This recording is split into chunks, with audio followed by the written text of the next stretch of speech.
살아계신 하나님의 영이시여, 이 시간 우리들 가운데 다시금 임재하여 주시옵소서. 그리하여 주의 말씀을 전하는 종의 입술을 주장하여 주셔서 온전히 하나님의 말씀만 선포되게 해주시고, 또 말씀을 듣는 저희들의 마음을 열어주셔서 주님의 말씀이 우리 가슴에 남게 하시고 그 말씀 의지하여 사는 인생들 되게 하여 주옵소서. 예수님 이름으로 기도드리옵나이다. 아멘. 오늘은 주기도문의 5번째 청원을 살펴보겠습니다.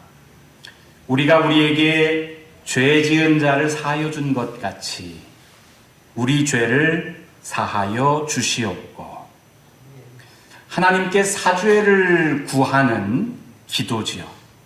우리 죄를 사하여 주십시오 하고 기도합니다. 그런데 이 기도에 이 종속적으로 연결된 문장이 하나가 앞에 더 있지요.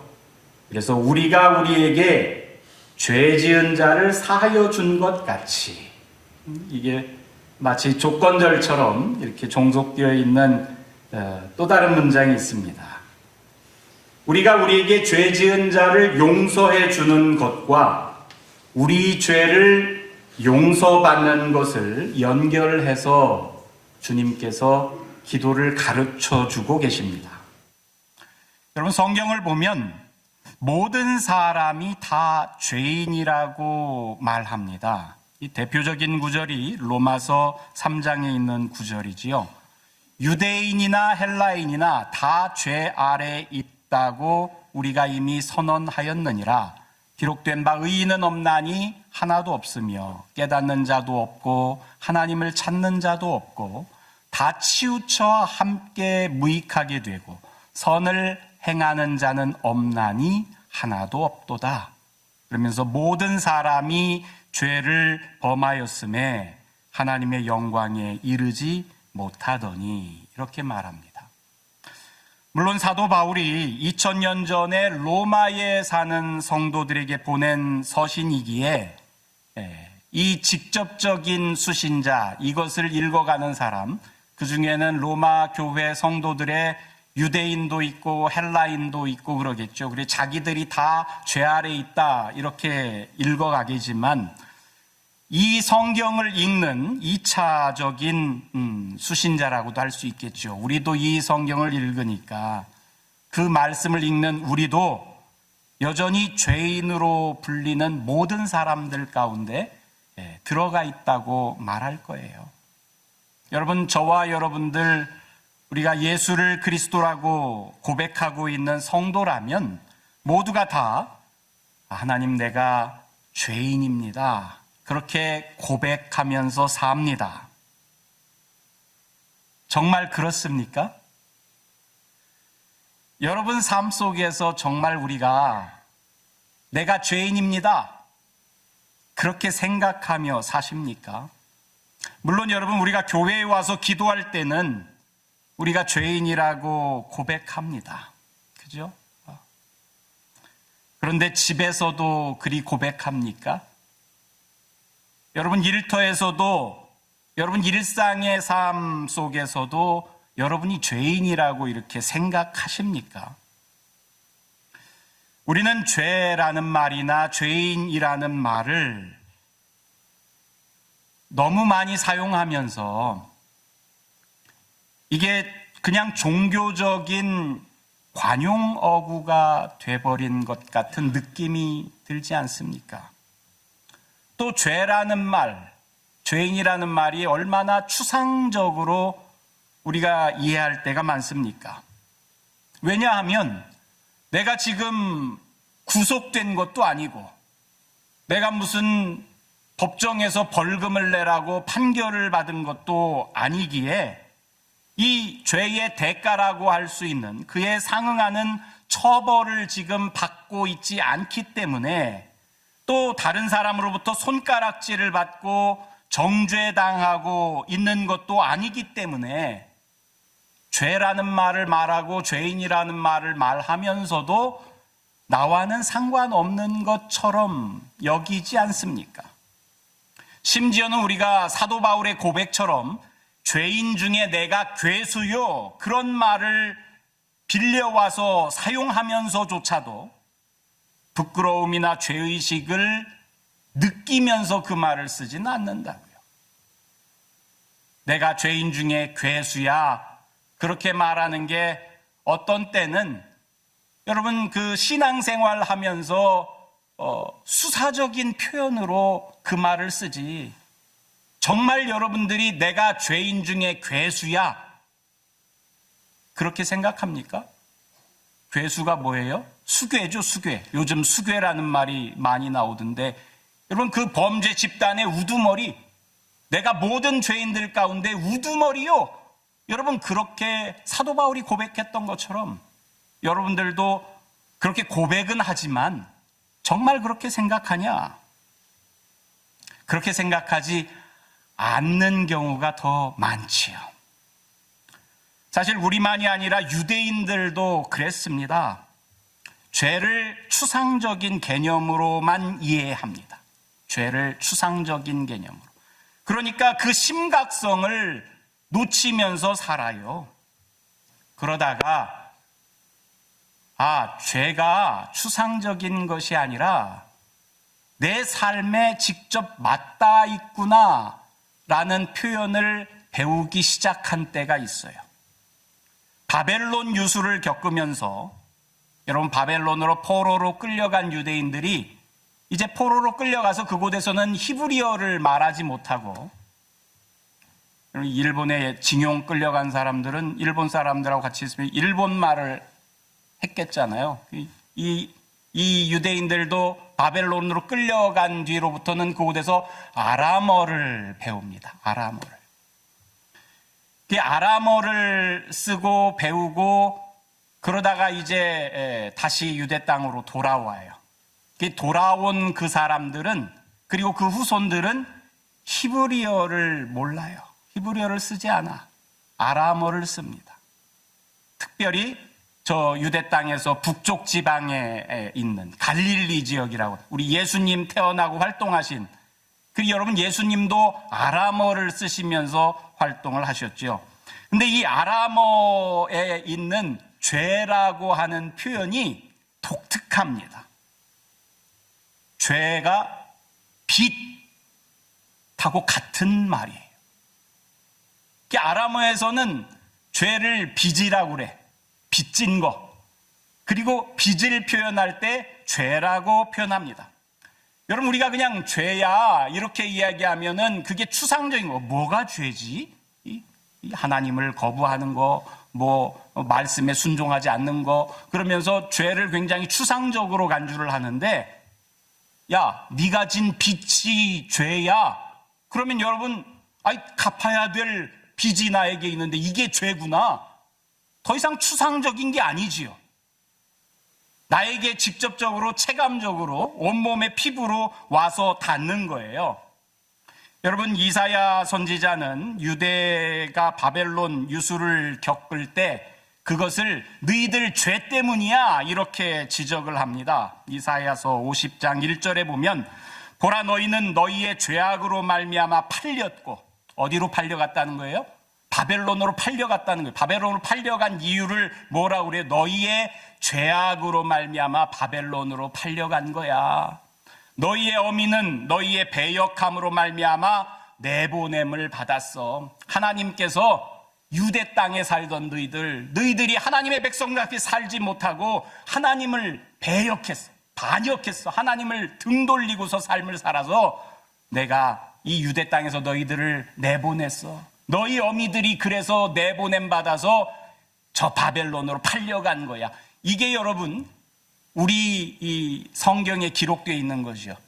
이게 그 마소라 사본이라고 불리는 히브리어를 우리 개역 성경이 번역해 놓은 것, 그것이 위에 있는 구절입니다. 근데 여러분, 이 유대인들이 바벨론 포로기를 경험하고 다시 유대 땅으로 이렇게 돌아와서 살 때 히브리어를 이제 잊어버려서 모르니까 아람어를 가지고 히브리 성경을 아람어로 옮겨요. 그래서 그 히브리어를 아람어로 번역해서 쓴 성경을 다르굼이라고 합니다. 타르굼. 이게 타르굼 성경책이라고 그래요. 그래서 타르굼 성경책의 이사야 50장 1절 같은 구절을 보면 이렇게 적혀 있어요.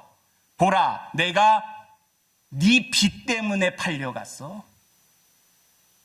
여러분, 우리가 빚을 지고 갚을 능력이 없으면 종으로 팔려가잖아요. 그것처럼 야, 유대인 너희들이 나한테 진 빚 때문에, 너희들 빚 때문에 바벨론으로 팔려간 거야. 어미뿐이 아니라 너희 모든 회중이 너희 배교 때문에 나한테서 버림받은 거야. 그러면서 여러분, 죄 때문에 그랬다는 말을 빚 때문에 그랬다라는 말로 동일하게 간주하면서 번역을 해요. 이 아람어로 쓰여진 다르굼이라고 불리는 성경이 그렇다는 말입니다. 그런데 사죄를 구하는 이 주기도문의 5번째 청원, 예수님께서도 이 아람어 관용 어구를 사용해서 죄라는 말이 아니라 사실은 빚이라는 말을 거기에 씁니다. 우리말로는 이렇게 번역되어서 우리가 알고 있잖아요. 우리가 우리에게 죄 지은 자를 사하여 준 것 같이 우리 죄를 사하여 주시옵고, 한국어로는 그렇게 돼 있는데 여러분, 영어 성경책만 들여다봐도 Forgive us our debt 그럽니다. 우리의 죄가 아니라 우리의 빚을 사해 주세요. As we also forgive our debtors. 우리가 우리에게 빚진 자들을 용서해 준 것 같이 이렇게 돼 있어요. 그러니까 헬라어 원래의 의미를 이렇게 우리가 한글 그대로 직역해서 이야기한다면 밑에 적힌 작은 글씨처럼 빚진 자를 탕감하여 준 것 같이 우리 빚도 탕감하여 주시옵고. 여러분, 이렇게 번역해야 원래 그 헬라어 성경책에 더 적합한 표현이라는 거지요.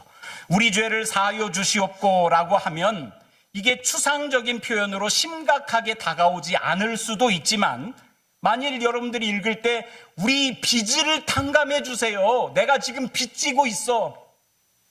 뭐 10만 불이든 100만 불이든 여러분 삶 속에서 빚지고 있어. 이 중압감이 얼마나 크겠어요. 날마다 그 매월 갚아내야 하는 이자가 얼마고, 비즈니스 하는 사람들 여러분 그런 빚값 힘들잖아요.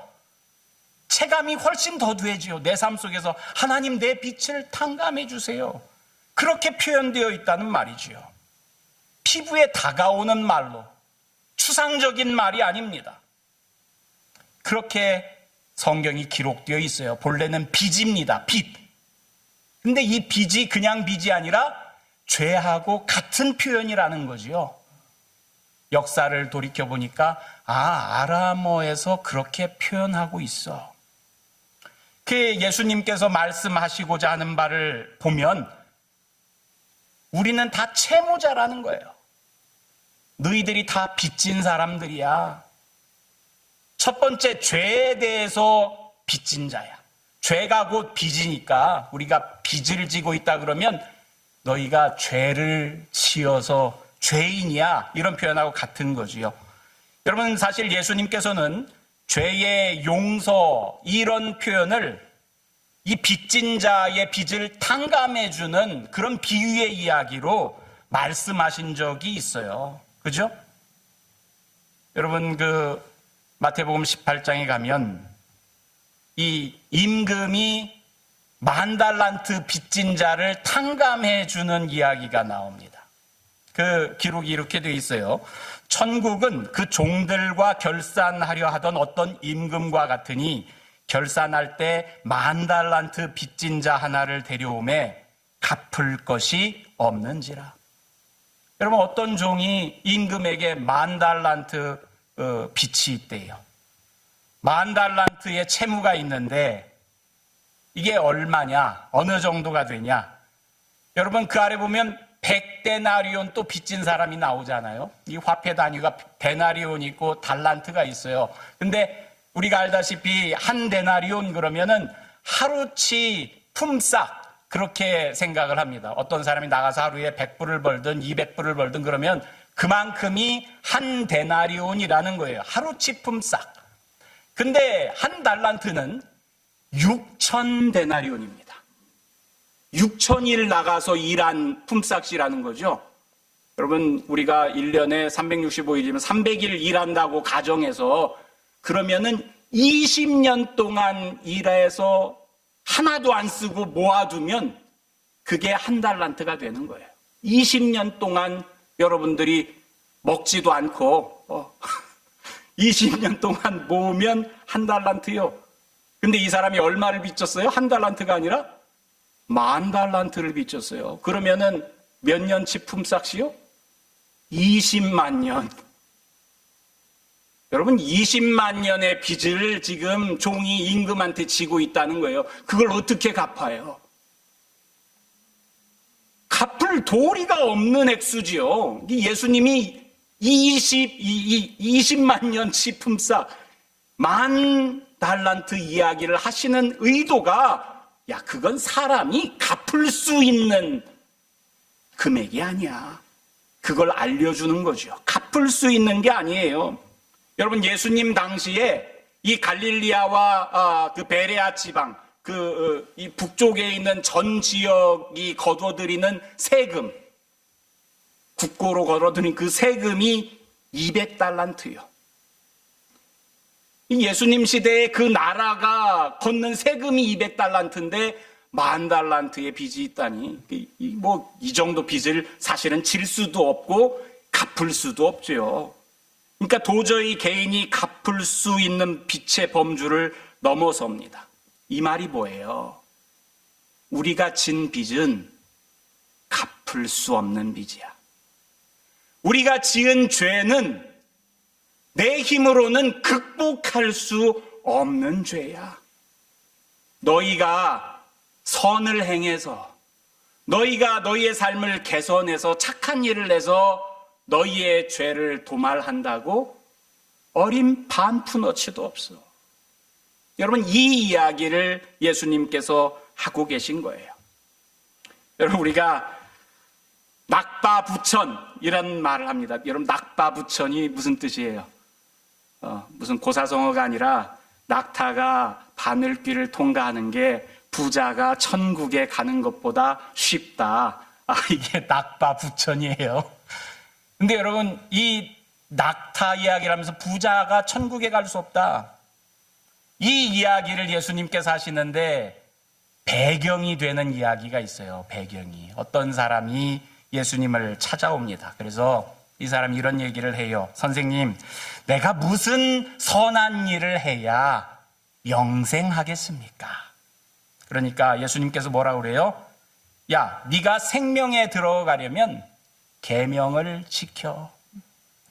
그러니까는 아니 어떤 계명을 지키면 되겠습니까? 그러니까 예수님께서 10계명에 있는 것들을 이야기를 해요.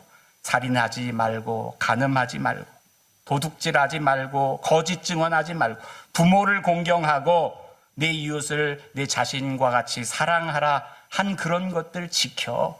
그러니까 이 사람이 이 모든 것을 내가 지켰사온데 아직 무엇이 부족합니까? 그렇게 예수님께 물어봐요. 그래서 예수님이 뭐라고 하십니까? 네가 온전하고자 할진대 가서 네 소유를 팔아서 가난한 자들에게 주라.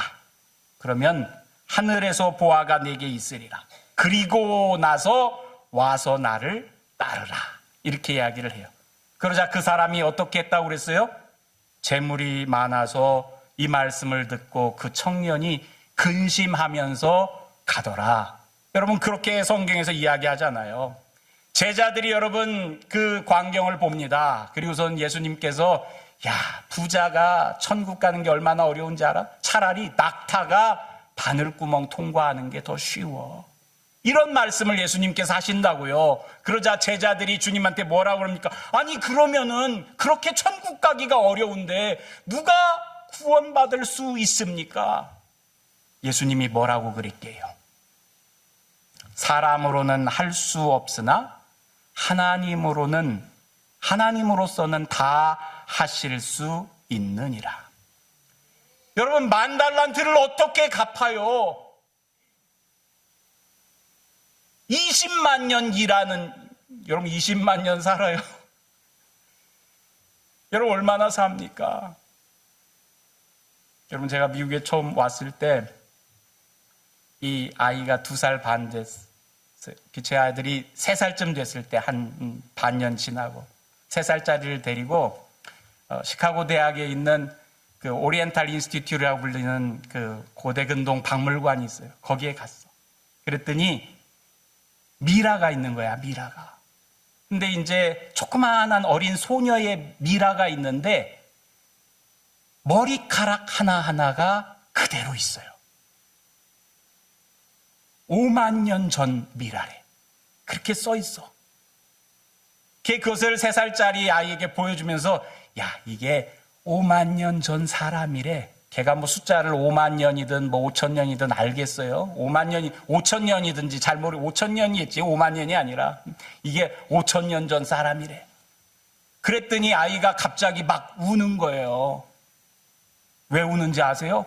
그거 보고 무서워서 우는 게 아니라 아니 그럼 아빠도 5천 년이 지나면 저렇게 죽어? 여러분 5천 년 지나서 죽으면은 여러분 50만 년 일해야 번다는 돈. 누가 50만 년을 살아요? 누가 5천 년을 살아요? 100년도 살까 말까인데 갚을 수 없는, 우리 인생으로서는 갚을 수 없는 빚. 방법이 뭐예요? 임금이 그 사람을 보고 불쌍히 여겨서 탕감해 줘요. 여러분 이게 예수님 표현이죠. 사람은 할 수 없지만 하나님께서는 하실 수 있느니라. 하나님이 탕감해 주시면 그게 가능하지요. 그렇지 않으면 이게 불가능한 일이에요. 불가능한 일. 여러분 하나님께서 이 10,000달란트 빚진 자의 빚을 탕감해 주십니다. 그 종의 주인이 불쌍히 여겨 놓아보내며 그 빚을 탕감하여 주었더니 이 일을 겪은 종은요 이제 죄의 빚에 빚진 그 채무자가 아니라 은혜의 빚진 채무자가 됩니다. 은혜의 빚이. 왕이 내린 결정이라고 그래도요, 여러분 왕이 10,000달란트, 야, 쟤 불쌍하니까 탕감해 줘. 여러분 이게 쉬운 결정인 줄 아세요?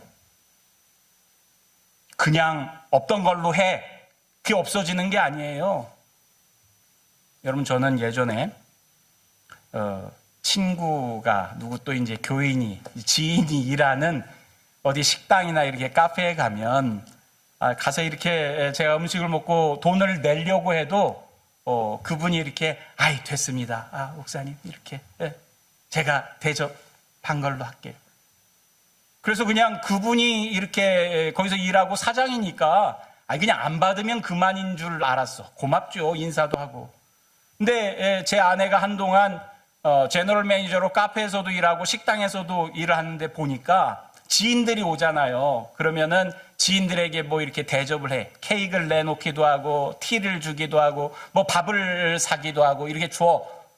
그냥 주는 줄 알았더니 그냥 주는 게 아니더라고요. 자기가 자기 돈으로 가서 계산을 하는 거야. 그리고 그것을 대접하는 거야. 그냥 주는 게 아니야. 아니 당신 거기서 매니저로 일하고 그러는데 그냥 이렇게 내주는 게 아니야. 그냥 내주기는 다 이렇게 계산해서 내 돈으로 계산하고 주는 거지. 여러분 임금이 국고가 있는데 국고에 채워야 될 돈인데 야 10,000달란트 그냥 탕감해 줘. 그러면 임금이 채워 넣는 거예요. 여러분 임금이라고 해서 10,000달란트가 쉬운 돈이겠어요? 20만 년 일해야 버는 돈인데 여러분 한번 계산해 보세요. 여러분 일당에다가 20만 년 곱하면 얼마 나온 집에 가서 계산해 보세요. 이게 쉬운 게 아니죠. 임금이라고 해도 쉬운 게 아니에요. 여러분, 왕도 종의 빚을 탕감해 줄 때는 그 빚을 자신이 대신 지불하는 거예요. 이게 뭐예요? 하나님이 어떻게 대신 우리의 빚을 지불했습니까? 자기 아들을 보내서 십자가에 달려 우리 대신 죽게 하면서 여러분, 우리를 용서해 준 거잖아요. 쉬운 게 아니에요. 내 아들을 죽여야 돼.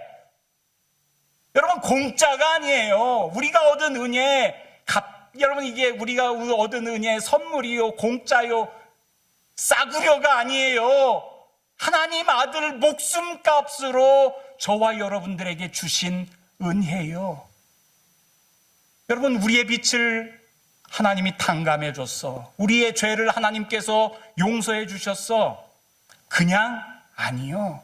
죄의 대가를 당신이 대신 지불하시는 거예요. 여러분, 우리는 예수 그리스도가 속죄양 되어서 대속제물로 내 목숨 대신 당신 목숨값을 지불하고 우리가 탕감받은 겁니다. 그래서 우리는 이제 빚의 채무자가 아니라 하나님 주신 그 은혜의 빚진 채무자가 되었습니다. 여러분, 예수 그리스도의 십자가 구속의 은혜의 빚진 자가 되었습니다.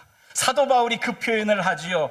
헬라인이나 이만인이나 지혜 있는 자나 어리석은 자에게 내가 다 빚진 자니라. 그래요.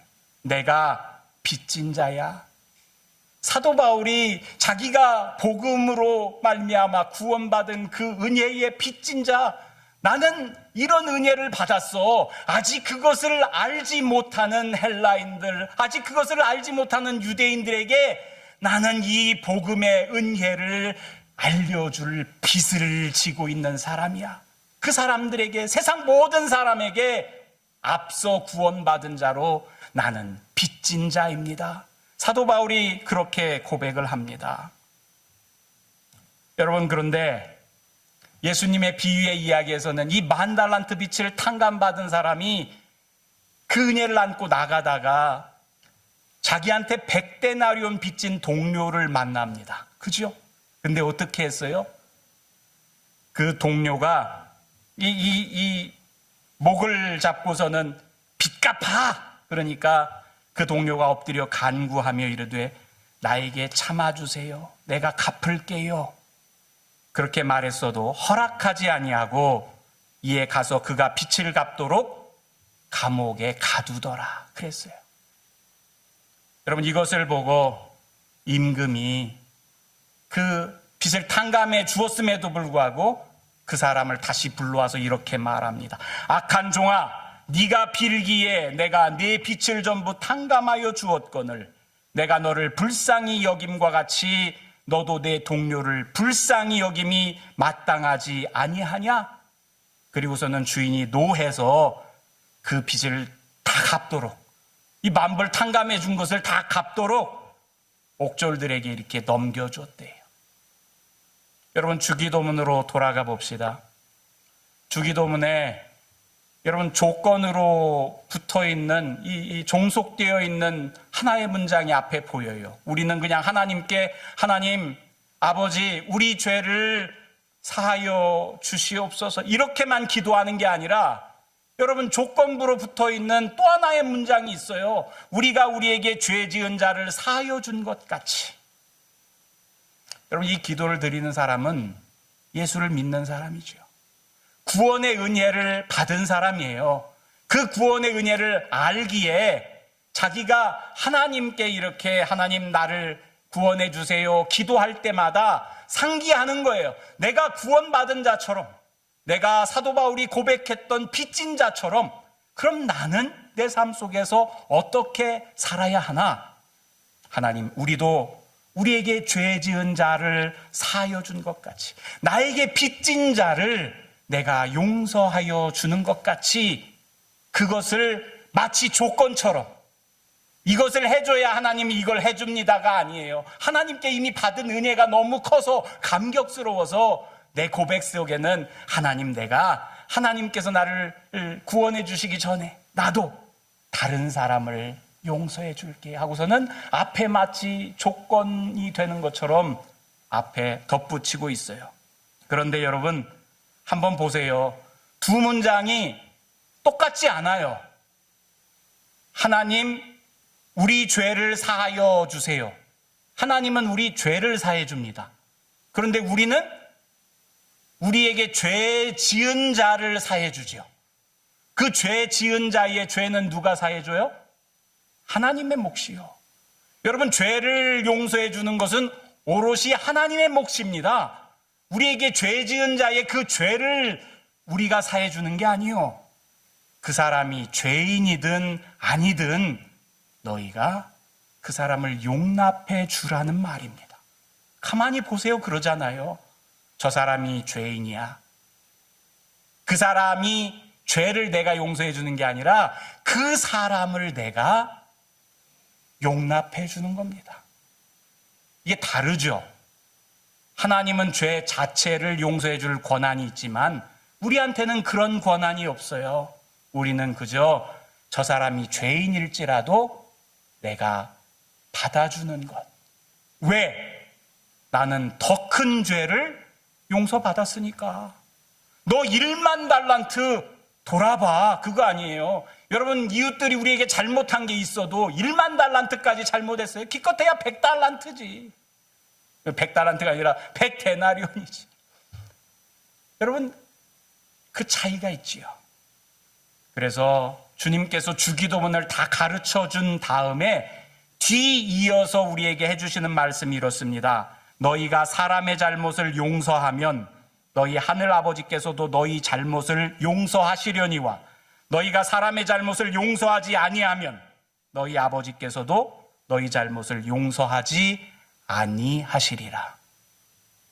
여러분, 우리가 누구를 용납하고 용납하지 않고 거기에 여러분들이 정말 은혜를 입은 그리스도인지 아닌지 보인다는 거지요. 보인다는 거지요. 여러분, 우리가 받은 은혜를 돌아보면서 은혜의 빚진 자로 그 감격 속에서 살면서 우리에게 죄 지은 자들을 넉넉히 용납하며 살아갈 수 있는 저와 여러분들 되시기를 주님의 이름으로 축원합니다. 주님, 감사합니다. 하나님, 우리가 10,000달란트 빚진 사람이었습니다. 얼마나 우리의 죄가 큰지 내 능력으로는 하나님 곁으로 도달할 수 없는데 우리 주님께서 이 모든 죄의 빛을 탕감해 주시고 우리를 속량해 주시며 하나님의 자녀 삼아 주셨습니다. 그 은혜에 감격해서 우리도 우리에게 작게 해를 입힌, 우리에게 죄를 지은 우리의 이웃들을 우리가 넉넉히 용납하고 품어 안을 수 있도록 인도하여 주시옵소서. 감사드리며 예수님 이름으로 기도드리옵나이다. 아멘. 우리 다 함께